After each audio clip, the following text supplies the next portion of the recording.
네, 손재규 선임 기자 나와 계십니다. 기자님 안녕하세요. 안녕하세요. 네, 안녕하세요. 기자님 뭐니 해도 지금 중간 선거가 뭐 어떻게 돼가고 있습니까? 우리 시간으로 오전 8시면은 이제 네. 투표 마감이 시작이 됩니다. 예. 그리고 아까 말씀하셨지만 대충 윤곽이 한 오늘 우리가 점심 먹고 들어오면은 뭐 나오지 않을까 싶은데 지금 예. 미국 그 주별로도 선거제도가 많이 틀리거든요. 네. 그리고 또 특히 그 조지아주 같은 경우는 그 득표율이 50%를 넘지 않으면은 결선 투표를 하도록 돼 있거든요. 그래서 지금 그 조지아주가 지금 이제 상원이 걸려 있는 그 한 몇 개 그 스윙 스테이트 중에 하나거든요. 그러니까 네. 조지아주에서 상원이 누가 되느냐에 따라서 상원 주도권이 왔다 갔다 하는 지금 상황이라서. 상원은 한 석만 그렇죠. 지금 한 석이 지금 그래서 완전히- 이게 이제 12월 6일인데 예. 그래서 잘못하면은 그때까지도 특히 상원 같은 경우는 갈 수도 있지 않을까 싶은데 일단 뭐 투표는 순조롭게 나가는 것 같습니다. 뭐 일부 네. 그 투표 과정에서 약간의 그 기계 고장 같은 게 있었다고 하는데 뭐 큰 문제는 없는 모양입니다. 네, 뭐 기본적으로는 어쨌든 공화당의 승리가 시장에는 여러 가지로 긍정적이다. 뭐 이런 쪽으로 얘기하고 있는데요. 예, 관련돼서 좀 그러니까 전해주시죠. 이렇게 행정부하고 의회가 이렇게 갈라지는 게 더 좋다. 어떤 더 예. 그러니까 예측을 가능케 한다는 겁니다. 바이든 네. 대통령이 그 막 그냥 공격적인 그런 거에 예. 제동을 걸 수 있다는 게 이제 시장에서 보는 거고 예. 그동안 이제 시장이 좀 불만을 갖는 바이든 그 행정부의 그 정책 수정 기회도 있지 않겠느냐. 예. 그리고 아시다시피 지금 뭐 이번 선거에 이런 그 상하원 뭐 주지사 그거 말고도요. 네. 뭐 여러 가지 낙태, 마리화나 합법화, 뭐 세금 문제 이런 게 한 주별로 한 130개 정도 그런 아이템이 또 걸려 있거든요. 그것도 동시에 투표를 하기 때문에 네. 그런 것도 조금 결과가 어떨지 주목된다는 지적입니다. 네. 지금 뭐 민주당의 양호원을 다 유지하는 그런 깜짝 그런 거는 아마 시장이 제일 꺼리는 것 같은데요. 뭐 그렇게까지는 가지 않을 거다. 뭐 그런 관측들이 이제 대부분입니다. 예, 하원은 뭐 거의 공화당이 가는 걸로 지금 네. 그렇게 되고 있는 거죠. 그렇게 상원이 관측이 지금 끝까지 모르겠는 거고요. 알겠습니다. 외신들도 좀 여러 가지 상황들을 좀 전하고 있는 것 같고요. 네. 얼마 전에도 우리 얘기했었는데 COP 27, 콥 27이라고 부릅니다. 네, 네. 이것도 어떤 이슈가 선거하고 관련돼서도 좀 되나 보죠. 이게 지금 COP27인데 이제 네. 유엔 기후 변화 협약 정부 간 회의죠. 네. 네. 그런데 여기도 이제 뭐 이 미국 중간 선거가 지금 뭐 큰 이슈입니다. 네. 그 존 캐리 백악관 기후 특사 이 사람 민주당 사람이죠. 네. 어제 여기 패널 토론에서 이제 사람들이 아마 이제 선거 어떻게 됩니까? 다 물어봤던 모양입니다. 그러니까 공화당이 선거에서 승리하면 뭐 승리할 것 같다는 얘기는 안 하고요. 승리를 네. 하게 되면 가난한 나라의 그 기후 위기 대응을 돕기 위한 기후 기금 구축 노력이 흔들릴 거다 이렇게 네. 얘기를 했습니다.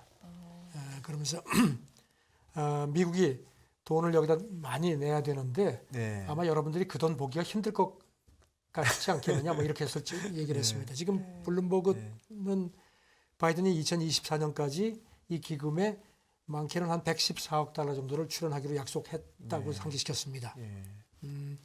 그래서 그런지 영국 가디언지가요 이런 표현을 썼습니다.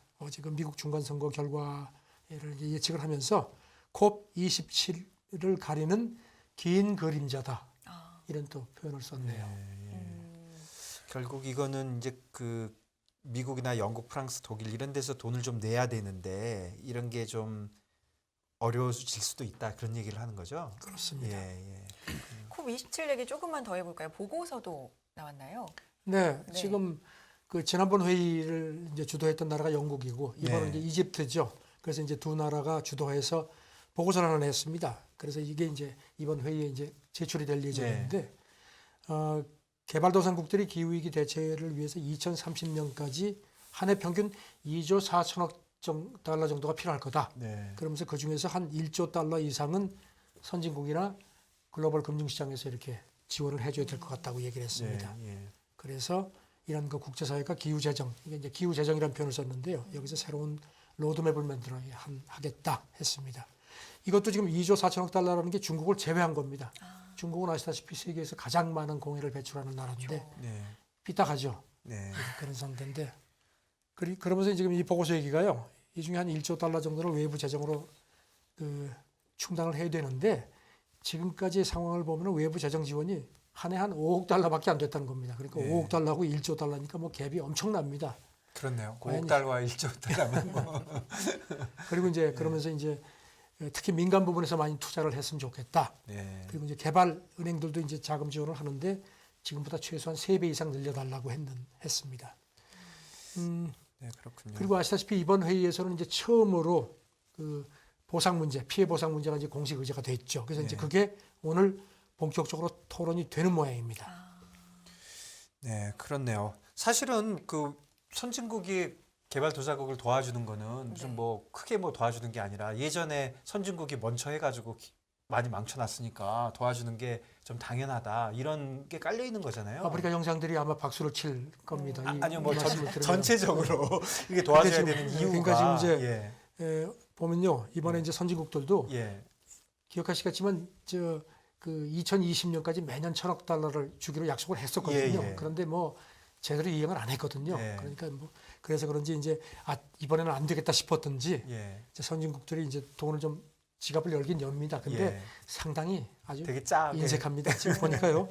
예. 미국, 영국, 프랑스, 독일, 그다음에 유럽 연합 차원에서 남아프리카 공화국에 85억 달러 정도의 그 어떤 그 탄소 배출 절감 예, 그 지원금을 뭐 주겠다 네. 약속입니다. 예, 그다음에 독일도 뭐 자체적으로 한 근 2억 유로 정도를 위기 취약국에 주겠다고 했고 영국도 뭐 비슷한 액수를 얘기를 했는데 네.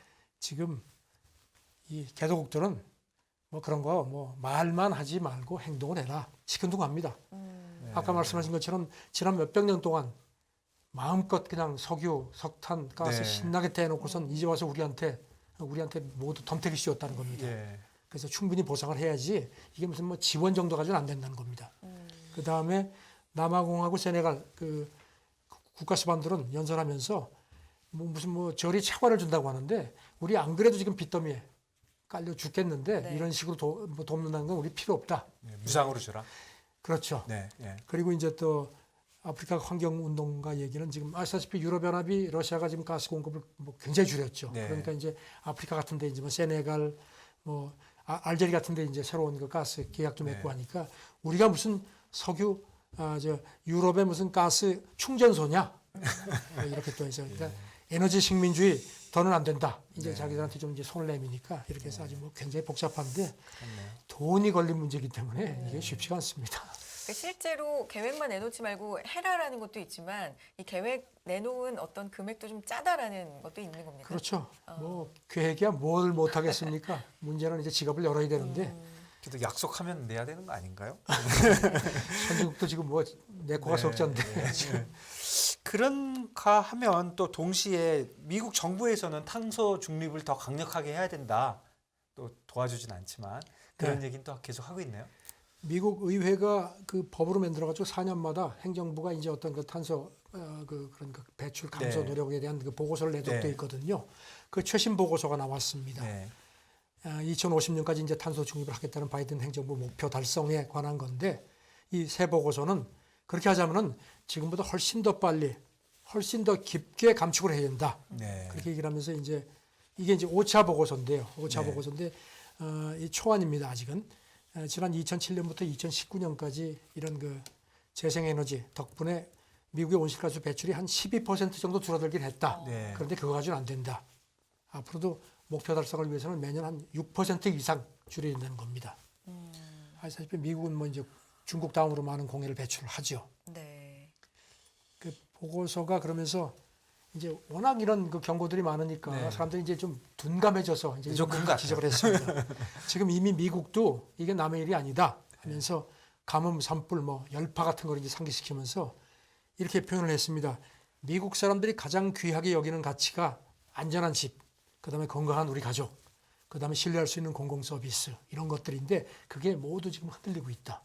그러면서 덧붙여서 특히 저소득층이 힘들다.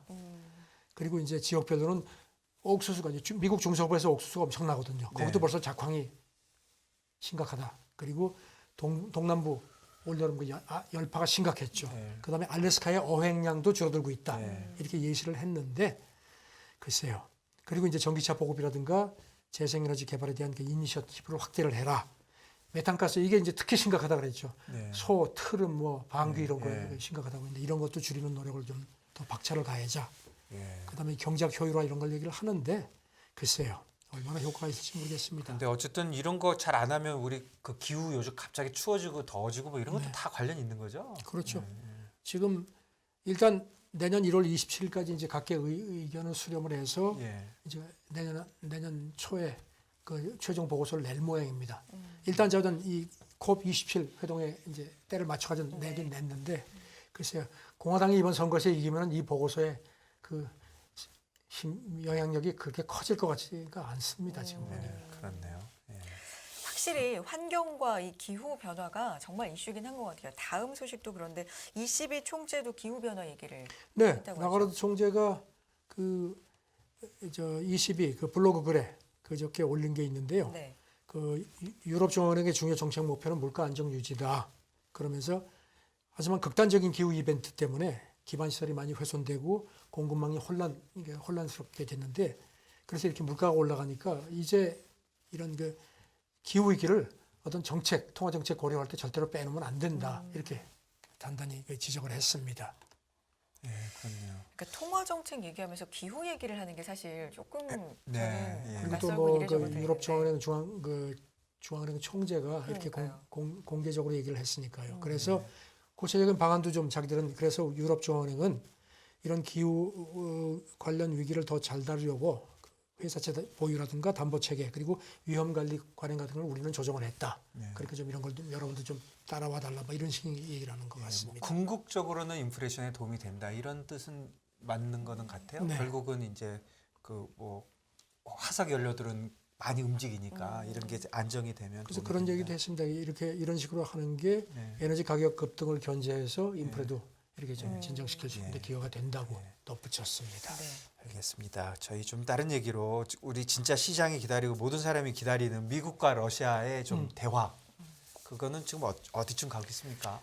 요 며칠 그런 말씀 드렸는데 네. 미국이 확실히 이제 러시아하고 뭐 좀 접촉을 하면서 네. 이제 전쟁을 조금 끝내려는 그런 움직임이 완연한 것 같습니다. 예, 젤렌스키는 아주 발끈하긴 합니다. 예. 지금 어제 젤렌스키가 그 이 COP27 화상 연설을 했는데 네. 뭐 이제 러시아를 자꾸 이제 러시아하고 이제 협상 테이블에 앉으라는 식으로 이제 이런 얘기들이 자꾸 나오니까 우리가 뭐 언제부터 무슨 뭐 회담을 안 하겠다는 협상 안 하겠다는 게 아니고 러시아가 진실된 평화 회담을 하도록 그렇게 강제를 해달라 이런 얘기를 했습니다. 그리고 또 어제는 그 미국 NGO로부터 무슨 자유의 메달을 받았는데 이제 그 수상 그 이제 후에 녹화 연설을 했는데 우크라이나 평화가 정착될 때까지 미국이 흔들림 없이 도와주세요 하고 또 호소를 했습니다. 미국이 좀 발을 빼려는 움직임을 보이는 것 같으니까 걱정스러워서 그런 것 같습니다. 네. 지금 그렇군요. 뭐 워싱턴 포스트, 뭐 월스트리트저널이 그동안에 그 백악관이 그 설리번 국가안보보좌관이 크렘린 고위 관계자들하고 접촉을 했다 뭐 이런 네. 보도가 계속 나왔죠. 네. 그러니까 설리번이 그저께 뉴욕 그 시에서 열리는 행사에 참석해서 사실상 확인을 했습니다. 네. 크렘린하고 계속 접촉하는 게 이번 전쟁 때문에 그 영향을 받는 모든 국가에 이익이 된다. 네. 그리고 우리가 그렇게 할 권리가 있다. 얘기를 했습니다. 월스트리트저널은 이제 그 러시아 국가안보 회의 그 서기 같은 사람들을 비밀리에 만나가지고 이제 특히 핵무기 네. 사용 같은 걸 자제하도록 이렇게 뭐 그런 얘기를 했다고 하는데 백악관 관리도 뭐 사실상 회담을 했고 그 대신 이게 무슨 뭐 다른 게 아니고 이런 위험 관리 쪽에만 초점이 맞춰졌다 이렇게 선을 그었습니다. 뭐 실질적으로 뭐 금융 쪽에서 좀 도와주고 이런 움직임도 약간은 있나 봐요. 예, 그래서 이 블룸버그 보도인데요. 네. 아시다시피 미국이 지금 그 러시아 제재에 아주 앞장서서 그 채찍을 휘둘러 왔는데 네. 그런 상황이지만 미국 재무부하고 국무부가 이런 제재가 있지만 네. 그 JP 모건이라든가 시티그룹 같은 월가 그 네. 큰 은행들한테 전략적으로 중요한 러시아 기업에 대해서는 조금 기존 기본 서비스를 좀 계속 해줬으면 좋겠다 이렇게 또 좀 이렇게 비공개적으로 요청을 했다는 겁니다. 달러 하지 결제라든가 말라고 그래놓고 송금, 무역금융 같은 기본 서비스는 계속 제공을 해달라. 예. 참 결국은 뭐 이거는 조금 변화가 있는 것 같습니다. 왜 그러냐면 뭐 스위프트 맞고 네. 뭐 전방위적으로 압박을 줬는데 결국은 그게 누워서 침 뱉기 이래저래 그런 예, 효과가 왔었죠. 그런데 네. 어쨌든 민간 기업한테 은행권에 먼저 저런 거를 하면 결국은 풀리기는 금융부터 풀릴 수도 그러니까요. 있을 것 같아요. 그래서 네, 블룸버그 네. 보도를 보면 대상 기업까지 지정을 했다는 겁니다. 아 그래요? 가스프롬, 그다음에 러시아 비료 기업, 뭐 우라칼리, 포스아그로 같은 그런 데는 전략적으로 중요하니까 전략적으로 중요한다는 게 자기네가 전략적으로 중요하다는 얘기죠. 그렇게 보이네요. 가스프롬까지 들어가 그런데 있는 거 블룸버그는 네. 사실 미국 의회는 굉장히 강경 일본도인데 더 조율하는 건데 바이든 행정부는 그래도 이제 세계 경제에 끼치는 충격을 최소화하면서 푸틴의 전쟁 수용 능력은 최대한 억제하는 식의 어떤 절충점을 찾아가는 것 같다. 일단 뭐 시장이 볼 때는 전 예. 세계적으로 볼 때는 긍정적인 게 예. 아닌가 싶습니다. 어쨌든 전쟁이 빨리 끝나야 되니까 그러네요. 이런 움직임은 진짜 계속 있었으면 좋겠습니다. 이 전쟁 얘기 나왔으니까 지금 유튜브 채팅창에도 알카포네님이 공화당이 중간선거에서 이기면 우크라이나 러시아 전쟁이 끝납니까? 이렇게 물어봐 주셨는데 공화당이요? 아무도 모르죠. 그런데 어쨌든 누가 이기면 뭐 방향이 어떻게 될 거다라는 예측들은 현지에서 어때요? 트럼프가 어제 그랬죠. 15일에 빅 뉴스가 있을 거라 그러고 그다음에 오늘 새벽엔 보니까 오늘 밤은 굉장히 좋을 것 같다. 그랬는데 그런 연장선에서 그 알카포네님은 그 특이한 그 뉴스 제가 지금 유심히 보는데 네. 글쎄요. 이 공화당은 좌우지간 우크라이나 무조건 지원하는 것에 대해서는 굉장히 회의적이었으니까 그렇죠. 그런데 네. 영향을 미치지 않겠습니까? 그렇죠. 전체적으로 네. 보면 공화당이 그런 쪽은 조금 그리고 벌써 반대쪽이었죠. 전쟁이 벌써 근 1년이 돼 가니까 예. 어쨌든 뭐 다들 피곤하죠. 피곤하고. 네. 그렇네요. 자, 중간 선거가 사실 뭐 여러 개 전 네. 세계에 미치는 네. 영향이 네. 좀 크기 때문에 어쨌든 낮에 어떻게 결과가 나오는지 좀 지켜볼 필요가 있을 것 같고요. 인도 얘기 좀 해보겠습니다. 인도 얘기가 요즘 좀 국제 뉴스에서 많이 보이는 것 같은데 러시아 석유 계속 구매할 것이다 이렇게 밝혔어요. 이거 말씀드리기 전에 어제 이 관련 네. 자료 사진 뜬 걸 봤거든요. 그랬더니 라브로프 러시아 그 외무장관이 예. 이제 그 회의하고 나오면서 예. 인도 외무장관은 딱 나오는데 옆에서 아주 만면의 웃음을 끼면서 아주 그래요? 아주 그런 그 고맙다는 표정이 역력한데요. 인도 외교장관이 어제 모스크바에서 예, 라브로프 예. 장관 네. 만나고 이제 두 사람이 공동회견했습니다. 이 사람이 이제 러시아 석유는 계속 우리가 산다 딱 네. 얘기를 하면서 러시아가 안정적이고 오랜 기간 검증된 파트너다. 아주 한껏 올려줬습니다. 그리고 이제 기자들이 예. 다음 달 초에 러시아 원유 상한제 이게 이제 G7하고 이제 거기서 이제 유럽연합이 하지 않습니까? 그랬더니 그걸 어떻게 생각하느냐 물어보니까 인도는 세계에서 세 번째로 석유, 가스 소비가 많은 나라지만 우리는 돈이 별로 없다. 그러면서 솔직히 우리는 러시아와의 관계가 우리한테 유리하게 작용한 걸 여러 번 봤다. 그리고 더 솔직히 우리에게 유리하다면 그걸 계속하지 않을 이유가 어디 있느냐. 참 솔직하게 얘기를 했습니다. 그러네요. 그런데 여기다가 이제 라브로프 장관은 또 하나 더 이거는 이제 미국을 좀 굉장히 좀 이렇게 신경 쓰이게 할 것 같은데요.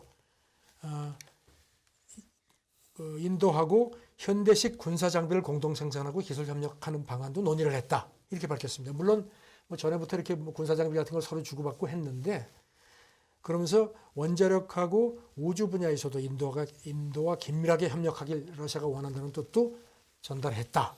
그런데 글쎄 뭐 평상시에 들으면은 뭐 그냥 뭐 의례적인 얘기 같은데 지금 이제 우크라이나 전쟁도 있고 이렇게 인도가 미국에 좀 미운 짓을 하는 상황이라서 그런지 조금 이 라브로프가 이걸 비중 있게 얘기를 한 게 그래서 백악관이 이걸 어떻게 평가를 할지 모르겠습니다. 그렇네요. 자, 인도는 확실하게 고무신을 아주 확실하게 두 짝을 다 거꾸로 신었습니다.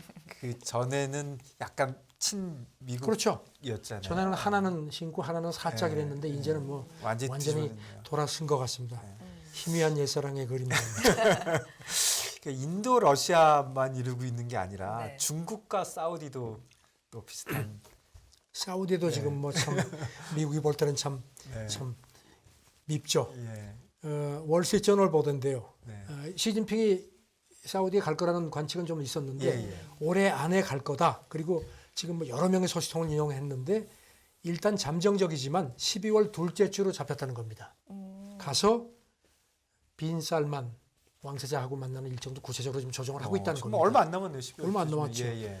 그리고 이번 방문길에 이제 전에도 나왔죠. 다른 중동국 지도자들하고도 만날 거다. 그렇겠죠. 이번에 확실하게 가가지고 좀 중국이 좀 이렇게 이제 영향력을 확실하게 저널 분석은 뭐 중동에 대한 어떤 중국의 영향력이 확실히 좀 이제 늘어날 것 같다는 얘기인데 그 RBC 캐피털 마켓 그 관계자 얘기가 사우디가 확실히 다면적으로 나가고 사우디가 동양에서 미래를 보는 것 같다 이런 표현을 썼습니다. 그리고 뭐 아시다시피 지금 사우디는 그동안 옛날에는 미국에 한 하루 200만 배럴 이상을 공급을 했는데 지금 이제 세일유 나오고 나서는 한 50만 배럴을 줄었거든요. 그러니까 이제는 그렇게 중동 원유가 옛날처럼 이렇게 갈급하지가 않은 거라는 점도 상기시켰고요. 네, 그렇네요. 네.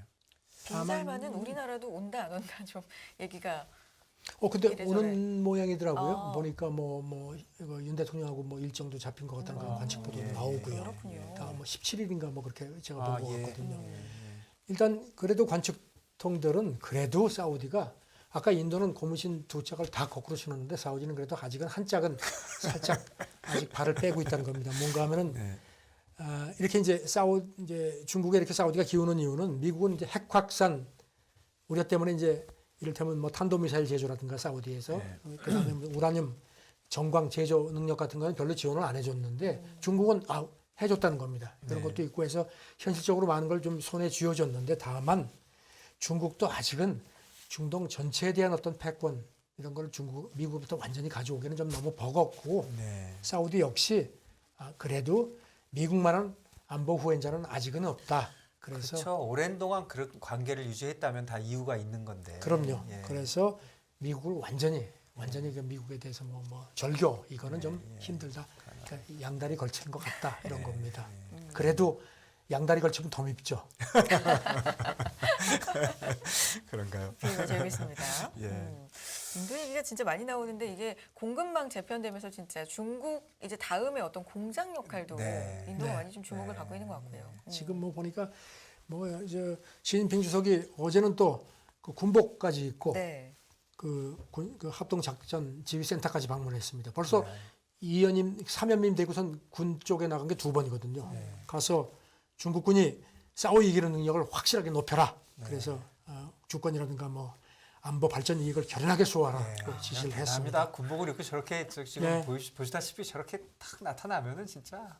네, 좀 그러면서 그렇네요. 중국 안보 정세에 대한 불안정성, 네. 불확실성도 좀 더 커진다. 네. 그러니까 일단 군복을 입었다는 그 의미가 예. 그러게요. 저는 지금 보면 아이고 참 이 군복을 입지 않고 진짜 이 기후 위기 이 중국이 최대 그 공해 배출국인데 세계 공장이니까요. 그러니까 참 그렇네요. 알겠습니다. 자, 국제 뉴스 다양하게 살펴봤습니다. 선재규 선임 기자와 함께했고요. 기자님 고맙습니다. 네 감사합니다.